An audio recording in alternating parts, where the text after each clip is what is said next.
धार जिले में भोजशाला को लेकर विवाद थमने का नाम नहीं ले रहा है। भोजशाला पर अब हिंदू और मुस्लिम समाज के बाद जैन ने भी अपना दावा किया है। जैन समाज ने इस संबंध में सुप्रीम कोर्ट में याचिका दायर की है।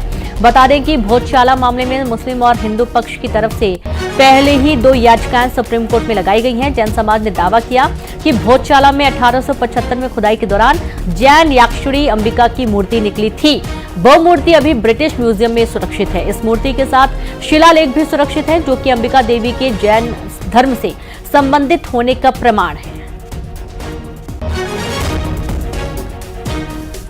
तो धार जिले में भोजशाला को लेकर विवाद थमने का नाम नहीं ले रहा है। भोजशाला पर अब हिंदू और मुस्लिम समाज के बाद जैन ने भी अपना दावा कर दिया है। जैन समाज ने इस संबंध में सुप्रीम कोर्ट में याचिका लगाई है। बता दें कि भोजशाला मामले में मुस्लिम और हिंदू पक्ष की तरफ से पहले ही 2 याचिकाएं सुप्रीम कोर्ट में लगाई गई हैं।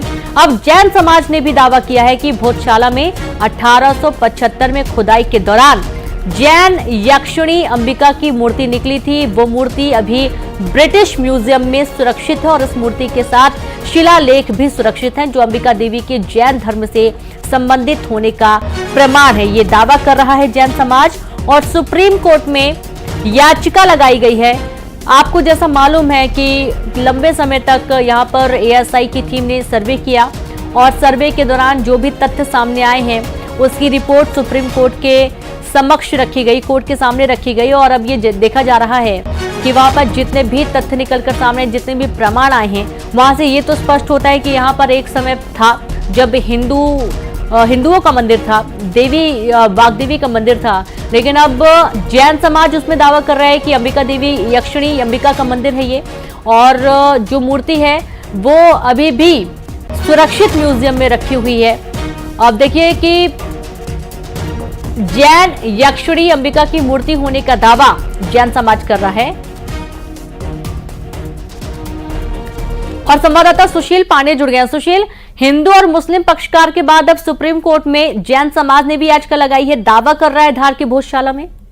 जी बिल्कुल, देखिए साफ तौर से जैन समाज की तरफ से ये याचिका सुप्रीम कोर्ट में दाखिल की गई है और उस पूरे याचिका में जैन समाज की तरफ से दावा किया गया है कि भोजशाला में 1875 में खुदाई के दौरान जैन यक्षिणी अंबिका की मूर्ति निकली थी, जो अभी भी ब्रिटिश म्यूजियम में सुरक्षित है। लिहाजा इस पूरे मामले में कहीं ना कहीं उनकी जो भागीदारी है वो भोजशाला मंदिर में बनती है। और जिस तरह से हिंदू और मुस्लिम की तरफ से ये कहा गया था कि वो उस मंदिर का प्रतिनिधित्व करते हैं, ऐसे में कहा गया है कि साथ ये भी कहते हैं कि ये मंदिरों का आधिपत्य जैन समाज के दायरे में रहा है। लिहाजा सुप्रीम कोर्ट के ये मंदिर जैन समाज को सौंप दे। आपको बता दें कि सुप्रीम कोर्ट में इससे पहले भी याचिकाएं लंबित थी। ऐसे में एक नई याचिका इस पूरे केस का अब कहीं ना कहीं जो स्वरूप है वो जरूर बदलेगी और इस पूरी याचिका का परीक्षण करेगी। जिस तरह से अयोध्या में तमाम याचिकाएं दाखिल की गई थी, उसी आधार पर अब भोजशाला के मामले में भी जैन समाज की तरफ से पहली याचिका दाखिल की गई है। देखना बेहद अहम होगा कि सुप्रीम कोर्ट में जो याचिका दाखिल की गई है, उन याचिकाओं के आधार पर सुप्रीम कोर्ट क्या कुछ फैसला लेता है। जी बिल्कुल सुशील, और देखना यही है कि सुप्रीम कोर्ट क्या कुछ फैसला लेता है। हालांकि जो एएसआई की रिपोर्ट थी उसमें स्पष्ट हुआ है कि यहाँ पर हिंदू वाग्देवी का जो मंदिर जो दावा कर रहा है हिंदू समाज वो था, लेकिन जिस तरीके से अब यहाँ पर जैन समाज का ये दावा है और ये बहुत ही बड़ा दावा है। उनका ये कहना है कि भाई जो जैन याक्षिणी की अंबिका की मूर्ति निकली थी वो अभी भी ब्रिटिश म्यूजियम में सुरक्षित है, शिलालेख भी सुरक्षित हैं, जो अंबिका देवी के जैन धर्म से संबंधित होने का प्रमाण है। बहुत शुक्रिया आपका सुशील तमाम जानकारी के लिए। और अब बात करेंगे कोरबा की। जोरदार बारिश का कहर बरपा, जहां नदी नाले उफान पर है, ग्रामीण की डूबने से मौत भी हो गई है। बिलासपुर कोरबा मार्ग में गाजर नाला के ऊपर से पानी बह रहा है और करतली पुटा का रपटा टूट गया है। कई घंटों तक आवागमन बाधित रहा। 24 घंटे में 558.5 मिलीमीटर बारिश यहां पर हो चुकी है। बड़ी खबर कोरबा से आपको दे रहे हैं, जहां पर बारिश का कहर बरपा, नदी नाले उफान पर है। एक ग्रामीण की डूबने से मौत हो गई। बिलासपुर कोरबा मार्ग में गाजर नाला के ऊपर से पानी बहता हुआ नजर आ रहा है। और ये देखिए, ये तस्वीरें देखकर आप अंदाजा लगा सकते हैं, बाढ़ जैसे हालात, बाढ़ जैसी स्थितियां बनी हुई हैं। पूरा इलाका जलमग्न है, पानी में डूबा हुआ है। और संवाददाता अब्दुल असलम जुड़ गए। अब्दुल, ऐसा लग रहा है जैसे पूरे बाढ़ के हालात बन गए हैं, पूरा इलाका डूबा है पानी में। जी निश्चित तौर पर जिस तरीके से बारिश का कहर कोरबा में सामने आया है, कोरबा के पाली ब्लॉक में, जहां पर पानी चारों तरफ नजर आ रहा है। अब तस्वीरों में साफ देख सकते हैं कि किस तरीके से पानी ने अपना कहर बरपाया है और जो करतली पुटा का जो रास्ता है उसके वो भी टूट गया है और एक ग्रामीण की डूबने से भी मौत हो गई है। वहीं गाजर नाला के ऊपर से पानी बहने की वजह से घंटों यातायात बाधित रहा और जो पूरा इलाका जो है वो पूरा जलमग्न है और इसके कारण लोगों की जो दिक्कतें हैं वो बढ़ गई है। बिल्कुल, बहुत शुक्रिया आपका अब्दुल जानकारी के लिए। तो लोगों की दिक्कतें इसलिए भी बढ़ गई हैं क्योंकि आप ये तस्वीर देखकर अंदाजा लगा सकते हैं कि हर तरीके से सब कुछ बंद हो चुका है, मार्केट बंद हो चुका है, आवागमन प्रभावित हो चुका है, इलाके में पानी ऐसे बह रहा मानो कि नदी के बीच में घर बना दिए गए हों। पूरा इलाका पानी में डूबा हुआ है और ये तस्वीरें देखकर आप अंदाजा लगा सकते हैं कि यहाँ पर जो लोग रह रहे हैं उन्हें कितनी मुसीबतों का सामना करना पड़ रहा होगा।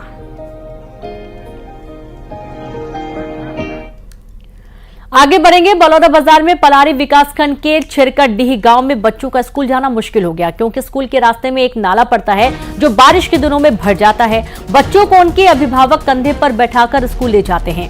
न्यूज 18 ने मौके पर जाकर हालात देखे। बच्चों से न्यूज 18 ने बातचीत की। नाले में पानी आने पर वो स्कूल नहीं जा पाते। स्कूल जाना हो तो पापा कंधे पर बैठाकर लेकर जाते हैं। बच्चों ने कहा यहाँ कोई पुलिया नहीं है। बारिश के दिनों में 3 से 4 फीट तक पानी भर जाता है। ऐसे में मरीजों को भी अस्पताल ले जाने में परेशानी होती है।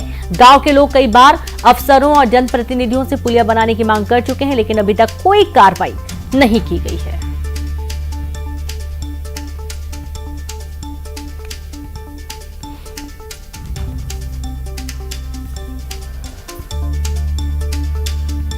ये तो सालों से प्रॉब्लम है, बहुत दिन हो गया है, अभी तक ये नाला बनने का नाम ही नहीं ले रहा है। पूर्व में भी न्यूज के माध्यम से आपको अवगत कराया था।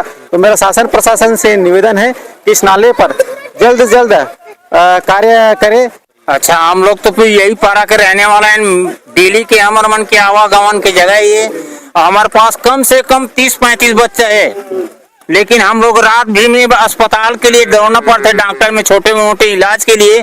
जब भी हम लोग नाला क्रॉस करके आते हैं गरवा गाड़ी लावत नहीं, ये कोठा हिल माता थे ना, पेट भर छाती भर पानी बुलक के आवत था तब पुलिया बंधावा है, फोटो खींच खींच के लेगा था। कैसा लेते समस्या में हुआ या सरी दिन स्कूल जाने के लिए आखिर कितनी समस्या है। ये बलौदा बाजार जिले के छिरकटडीह में आप देख सकते हैं, तमाम बच्चे हैं और लगभग सीने जैसा इतना गड्ढा ये पार करके जाते हैं। इन गड्ढों को पार करके स्कूल जा रहे हैं लेकिन प्रशासन और सिस्टम के अधिकारी को कुछ भी नजर नहीं आता।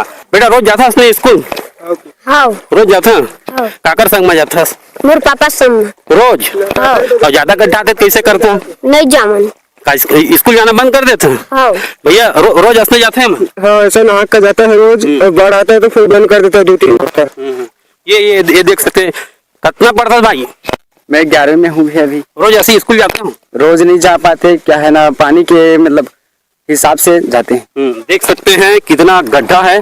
जैसे जैसे हम नाले को पार कर रहे हैं, अभी कमर तक आ चुके हैं पानी, अभी और इधर जाएंगे तो देखिए गड्ढा किस तरह से ये बता रहा है कि जो सिस्टम है, प्रशासन है, आखिर क्या कर रही है। इतने गड्ढे में लोग स्कूल जा रहे हैं और कहीं ना कहीं प्रशासन और सिस्टम के उन आला अफसरों को ये ध्यान देना चाहिए कि आखिर लापरवाह सिस्टम आखिर नाले में पुलिया कब बनाएगा और लोगों की किस्मत कब बदलेगी।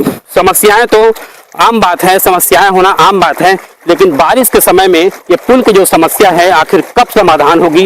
लिहाजा देखने वाली बात होगी कि आखिर सरकार और सिस्टम के आला अधिकारी कब तक सामने आएंगे। कैमरामैन देवा के साथ योगेश यादव, न्यूज 18 बलौदा बाजार। सूरजपुर में मरीज को कांवड़ में एम्बुलेंस तक ले जाने का वीडियो सामने आया है। गांव में सड़क और पुलिया नहीं होने से मौके पर एम्बुलेंस नहीं पहुंच सकी। 3 किलोमीटर तक मरीज को कांवड़ में एम्बुलेंस तक पहुंचाया गया। उल्टी दस्त से पीड़ित मरीज को बिहारपुर अस्पताल में भर्ती किया गया है। बिहारपुर क्षेत्र के सपहा गांव का ये पूरा मामला बताया जा रहा है और ये देखिए किस तरीके से महिला को एम्बुलेंस तक पहुंचाने की जद्दोजहद की जा रही है। तकरीबन 3 किलोमीटर तक का सफर तय किया गया और महिला को एम्बुलेंस तक ले जाया गया। महिला उल्टी और दस्त से काफ़ी पीड़ित है और इसके चलते उसे हॉस्पिटल लेकर जाना था, लेकिन एम्बुलेंस गांव तक नहीं पहुंच पाई और मजबूरी में सभी को, जो परिजन थे, उनके घर के सदस्य थे, उन्हें कांवड़ बनाकर महिला को लेकर जाना पड़ा।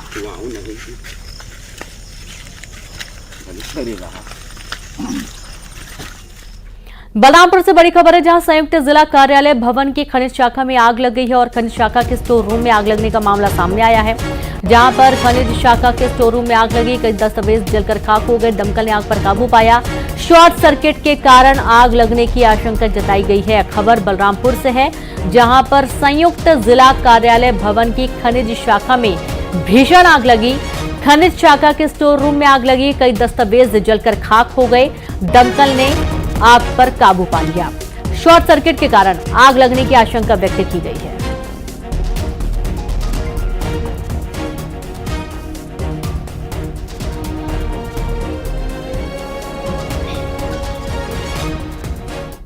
बालोद में लाखों का गांजा बरामद किया गया। 61 किलो गांजे के साथ ही 2 लोगों को भी गिरफ्तार किया गया है और राजस्थान के 2 तस्करों को पुलिस ने पकड़ा है।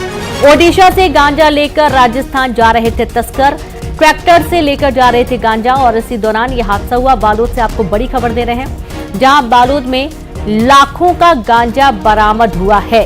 61 किलो गांजे के साथ ही 2 तस्करों को भी गिरफ्तार कर लिया गया। दरअसल राजस्थान के 2 तस्करों को पुलिस ने पकड़ा है। ओडिशा से गांजा लेकर ये राजस्थान जा रहे थे, ट्रैक्टर से लेकर जा रहे थे गांजा और इसी दौरान इन्हें पुलिस ने सीमा पर ही पकड़ लिया। खबर जगदलपुर से है, जहां पर आरोपियों से लाखों के मोबाइल बरामद हुए हैं। गोदाम से मोबाइल और पंखा चोरी करने की 3 आरोपियों को पकड़ा गया है। जहां मोबाइल से भरे कार्टून चोरी कर ले गए थे आरोपी। 20 जुलाई को धर्मपुरा इलाके में दिन दहाड़े चोरी की घटना को अंजाम दिया था और आरोपियों के कब्जे से लाखों रुपए के मोबाइल भी बरामद कर लिए गए हैं।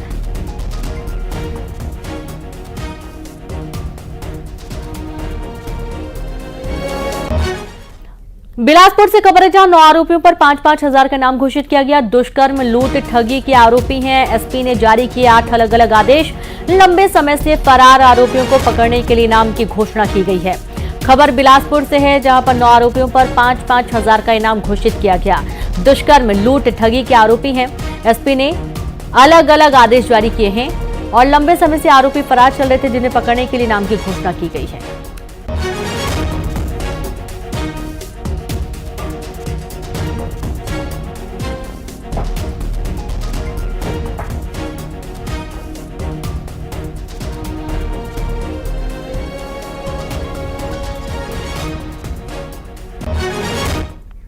राजनांदगांव में करोड़ों की हेराफेरी का आरोपी निलंबित किया गया। सहायक संचालक गीतांजलि गढ़वी को निलंबित किया गया है। कैच खरीदी में 2 करोड़ 16 लाख रुपए की गड़बड़ी का आरोप लगा है। मछली पालन विभाग ने निलंबन का आदेश जारी किया है। बड़ी खबर आपको दे रहे हैं राजनांदगांव से। खबरों में फिलहाल इतना ही। नमस्कार।